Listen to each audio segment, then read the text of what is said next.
কেউ করে ফাঁক করে, কেউ করে চিপা করে। সেটা একটা প্রশ্ন হ্যাঁ কি? আপনার প্রশ্নটা কি ছিল? কেউ করে ফাঁক করে, কেউ করে চিপা করে। প্রশ্নটা নেগেটিভ হলে উত্তরটা কিন্তু ওতে পজিটিভই হবে। হ্যাঁ, এটা কি, এটা হলো না, একটু চেষ্টা করো। কেমনে তুমি পারবা? ভাই দাঁড়ান দাঁড়ান দাঁড়ান দাঁড়ান দাঁড়ান, কি হচ্ছে ভাই আপনাদের? আমি ওই প্রশ্নটা দেখলাম, আপনি যে প্রশ্ন করেছেন আমি আসলে ওখানটা দেখলাম আপনার প্রশ্ন উত্তরটা কি ছিল? কেউ করে, কেউ করে ফাঁক করা, কেউ করে চিপা করা। তো এই যে নেগেটিভ একটা প্রশ্ন আপনি করলেন, এই ছোটটা বাচ্চাকে করলেন, বা এরকম ইউটিউবে ফেসবুকে ভিডিও অনেক দেখা যায় কিন্তু, যে এরকম মানে নেগেটিভ প্রশ্ন করে, যদি উত্তরটা কিন্তু অনেক পজিটিভ। আপনি যে প্রশ্নটা করছেন, প্রশ্নটা উত্তর হচ্ছে পজিটিভ, কিন্তু যে কোশ্চেনটা করছেন আপনি এটা হচ্ছে নেগেটিভ। তো এই যে আপনি এই ছোট ভাই মনে করো, ছোট ভাইকে আপনি একটা প্রশ্ন করলেন যে কেউ করে ফাঁক করা, কেউ করে চিপা করা।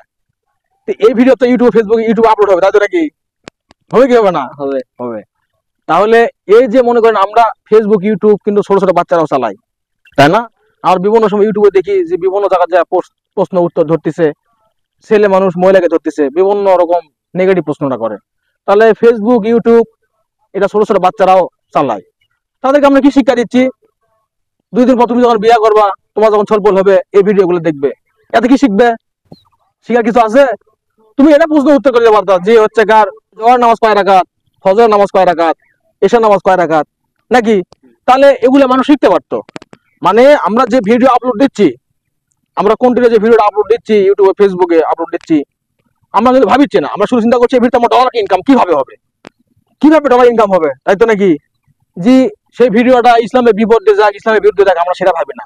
বা মানুষ এই ভিডিওটা খারাপ কিছু নিয়ে আসুক, সেটা আমরা ভাবি না। আমরা শুধু ভাবি যে এই ভিডিওতে আসলে আমাদের টাকা ইনকাম করাই লাগবে, মানে টাকাটাই মেন। কিন্তু এই ভিডিও গুলা ইউটিউবে ফেসবুকে ইন্টারনেটে থাকা যাবে, কিন্তু আমরা থাকবো কবরে। তাহলে মানুষ আমরা কি শিক্ষা গ্রহণ দিচ্ছি?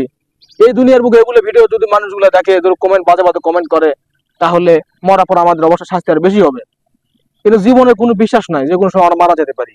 এই জন্য আমরা যেন ভালো কিছু মানুষকে যেন দিতে পারি, কোনো ভালো একটা প্রশ্ন করতে পারি, মানুষদের কিছু শিক্ষা গ্রহণ করতে পারে। এরকম আসলে অশ্লীল প্রশ্ন করা জাতির জন্য, মানুষের জন্য ভালো কিছু করা যায় না। এতে খারাপ দিক, মানুষও এটা নেগেটিভ ভাবে নেবে, কেউ কিন্তু পজিটিভ ভাবে নেবে না। ঠিক আছে? তো এরকম আমরা আসলে প্রশ্ন না করি, এবং যারা আপনারা যারা করেন, আপনারা হয়তো বিভিন্ন জায়গায় যান, বিভিন্ন মানুষকে বিভিন্ন প্রশ্নবার্তা করেন, আপনারা যদি একটু যদি ভালো মানে একটু ভালো হন, একটু কোনো ভালো যদি মানুষকে প্রশ্ন করেন, ইসলামিক সম্পর্কে প্রশ্ন করেন যদি, বা বিভিন্ন জ্ঞান আছে এগুলো যদি প্রশ্ন করেন, মানুষকে ভালো কিছু যদি দিতে পারেন, তাহলে এটা ভালো দিক। তো এরকম হয়তো অনেকে আবার করে কি, আমাদের মতো কিছু ইউটিউবার আছে যাদেরকে বলা হয় ধুবাল ইউটিউবার, তারা এটা ভিডিও পাওয়ার জন্য মেয়েটে ভাড়া করলে আসি, এটা সেটা হামদাম দাম, এটা সেটা কয়া ভাইরাল টাইরাল হয়ে টাকা ইনকাম করছে। মানে কি আর বলবো, ঠিক আছে? তো ঘটনা হচ্ছে কি, তাহলে তুমি আর এরকম আর অশ্লীল কোনো ভিডিও বানাবে কি আজ থেকে? এরকম অশ্লীল ভিডিও বানায় না, তার মরা পর কিন্তু মার কিন্তু খেতে পারবা। ঠিক আছে? এরকম অশ্লীল ভিডিও বানায় না। আর এতদিন আমি ভুল করছি, এরকম অনেক ভিডিও করছি, এখন থেকে আর হবে না। আর এরকম অশ্লীল প্রশ্ন কাউকে করবো না, অশ্লীল ভিডিও আর বানাবো না। বুঝতে পারছো? তাহলে এরকম ভিডিও করো না এখন।